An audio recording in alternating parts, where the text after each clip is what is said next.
skin clinics, we offer a laser treatment for tattoo removal.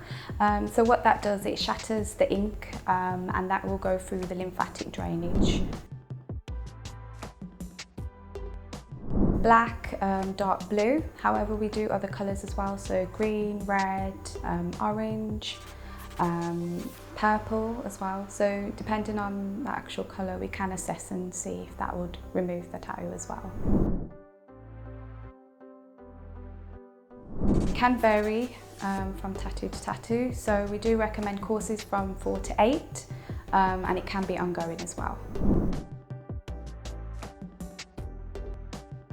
So the products that I would recommend with the actual tattoo removal would be the Event cooling spray. That is to use afterwards just to kind of keep it nice and cool, preventing any sort of itchiness. I'd also recommend the aloe vera gel just to keep it nice and cool. That would be used after a couple of days of having your treatment.